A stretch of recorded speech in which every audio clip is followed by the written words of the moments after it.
Good, good. Greetings to everyone and everything. We are the Dawn of Ascension show, and we're here to share our views, our tools, and our journey through these wild and wonky and crazy vibrations we're living in this moment. My name is Arlene, and I'm here with my Ascension Soul team, Susie, Gina, and Aubrey. And today we're here to talk about uh, the duality of masculine, feminine, the yin yang, how the yang is action, light, masculine. Yin is the container, the feminine, the dark, and how we're moving through these two dualities in our new ascension energies to find a balance through polarity, where we're all in our container and we're just balancing within ourselves. For each and every one of us is a specific recipe of this dark and light. And that makes each of us as unique as a snowflake. So, Aubrey, please tell us more about our unique recipe. Thanks, Arlene. So, to kind of understand what we're talking about today, we kind of have to go into kind of the way that the universal law works. So, we talk a lot about on the show how we are all one consciousness that is experiencing itself through different perspectives. And in cosmic math, let's say, we really think of everything in a more binary way. So it's either 0 or 1. It either exists or does not exist. And after that, the next real cosmic number that we talk about is pi, which is it's a radius of a circle, but it also is a number that never ends. So it's actually the radius of a perfect spiral. And there is not really such thing as a number two. And if you look in sacred geometry, if you look in kind of just the way that the mechanics of the universe work, two is a number that we have been exploring here through humanity in order to kind of understand what it would mean. So when we look at two, we look at duality. And so that's this idea of it's black or white, it's yes or no, it's male or female, and it's either or. And that the only either or that really is the exists or does not exist. So when we are right, we have decided as a human collective to start moving past the idea of duality. We chose into that idea in order to learn things about ourselves, but we have now chosen out of it. We're moving into a new idea of kind of how the universe works, and this is where we talk about polarity. So polarity, even though in the yin and yang that we see that there is technically two things in there, but we also see that there is constantly moving and there's balance inside of each piece of itself. Gina, can you show the yin and yang picture? Yeah, this is the yin and yang. So you can see, and this is a really beautiful representation because you can see that there are more colors coming into the entire idea of it. And we as a collective are moving into more an idea of more of a spectrum and movement in kind of the way that we balance ourselves, rather than taking two different like polarizing um concepts or energies inside of ourselves. We are now moving them into a more balanced and centered state. So that can be all sorts of energies. We each of our fractals and our souls still exist in a spectrum of consciousness, and we are currently picking and choosing the things that we want to involve in our current existence, and we're experimenting with what it feels like to balance ourselves with something besides the polar opposite of something of whatever we feel out of balance in. And it can be a really beautiful practice to start finding new ways to balance yourself. Oh, wow. So then, So then that's where that recipe, specific recipe of dark and light comes in each and every one of us, because we can choose the light spectrum or the dark spectrum, and we can pull them in to experience them in different ways for us to enjoy them.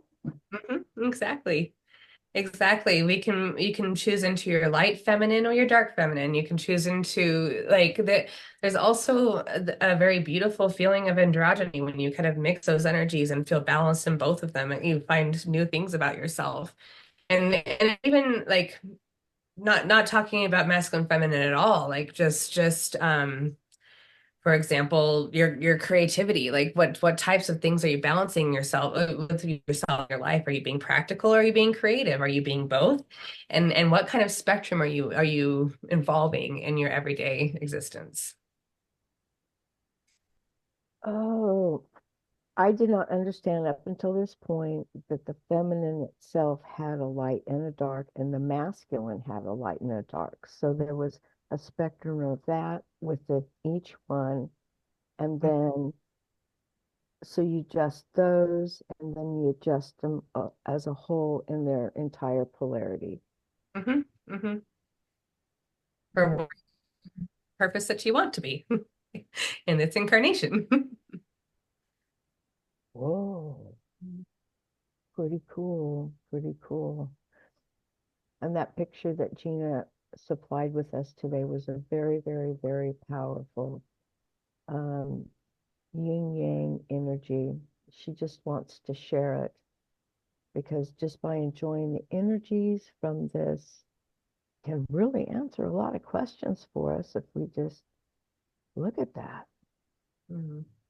It can open up a Oh, lot of dimensions.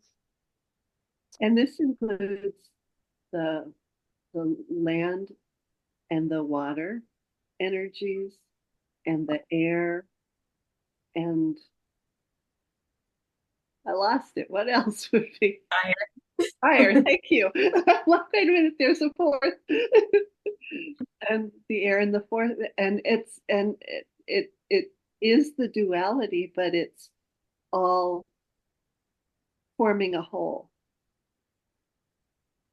So Wow. it's tapping into all of those energies. Mhm. Ooh, And it is constantly moving at all times, just like we are. Right. And I came up with the example. So in that recipe of you, do you want uh, cinnamon, chamomile tea, or chili pepper? You have the choice in every moment. It's your recipe. There you go. wow. Thank you for that, Gina. Susie, I am really excited to hear what that fairy message says about this today because fairies are so grounded. Let's see. Okay.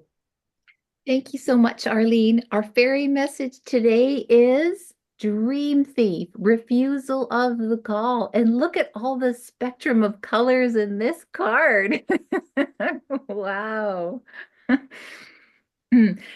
And I also pulled a supplementary card to go with this one as well from the Quantum Tarot deck. And this one is the Five of Cups, which is particle decay. So I'll have Aubrey talk about this later on and maybe as well talk a little bit about the Quantum Tarot deck and exactly how the quantum mechanics and the tarot how they come together because I'm learning and I'm really excited about this new tarot deck that we're using. So now back to this card, Dream Thief. The purpose is to keep you hypnotized by comfort, by sameness. She wants to tell you your old stories over and over and over so you don't evolve. And it might be good to ask yourself, why were you wounded? Or when were you rejected? Are you acknowledging that you've become someone else? And teaching from an old wound will never allow you to move forward. Instead, bring to mind how you've already changed, remembering that you have new stories now. And do you want to move beyond the barrier? Because you can. It's not difficult. Just answer the call. Drop your resistance. You are so much more than you realize. We keep telling you this all the time. You're so much more. And now's the time to express what's been within you this whole time. And your adventure has started. So just embrace it. It's so amazing. Aubrey, now with this Five of Cups particle decay card, is it about recognizing and acknowledging loss, but also gently reminding us of what we may yet gain? Absolutely, Susie. That particle decay card, as well as just the Five of Cups, it's a card of stagnation. You're halfway through a process, and it's kind of a reminder that it's that you're moving no matter what. But if you keep yourself stagnated and put in a box, your energy is going to continue to move, and what will happen is your particles will start to decay. It's atrophy. It's universal atrophy. And the need to adapt to new circumstances and be comfortable with the idea of change is one of the most important skill sets you can have in the entire universe. When you make change your friend, you suddenly become able to meet every single circumstance you come across head on, because the change is the point, is the fun. Um, and it's difficult when so much of our safety and stability have been externally placed for so long, to get used to change, because for quite some time that's meant that change has meant that you might not be safe anymore. And that is an idea that needs to go. Change is like, you are the one that creates your own safety, and the change can be a fun ride. One of my favorite sayings is let time be your friend, let something be your friend. So I love that saying, let change be your friend, because that's what we need. That's where we're going. We're changing from duality to a balance of polarity. Wow. Oh, what a beautiful message today. Thank you. So coordinated. The universe does a good job. The best director out there. Yeah, really. Um, do we have incoming? Incoming. Beep, beep, beep, beep, beep, beep, beep. Incoming, incoming. Aubrey, who's here today? Today's message is from the dolphins. The dolphins would like assistance in cleaning up the ocean. It sounds like there have been there've been quite a few cleanup crews over time, but if you feel called to, they would love people to meditate in, and remote view if you have the capacity to do so. And kind of just find some dark spots. They've got some yucky energy that they've kind of gathered up, and they would love some assistance in transmuting it. So if you are a transmuter and you feel called to the ocean and the dolphins right now, they would love some help. Thank you for that. And I felt that was very specific. I'm like, who wants to talk? Oh, okay. Oh, you have a job. Okay. Bring in the sun, like sunlight on water, the sparkles that happen when sunlight sparkles on the water. Bring Oh, that in to help clear up that energy for them. We can all do that. Absolutely. yeah, yeah, yeah. I would like to thank everyone. We would like to thank everyone for joining us today. And if you have a comment or you have something specific you would like to ask, please include that in the comment section below. But for now, thank you for joining us on the Dawn of Ascension show. Bye. Uh, Bye.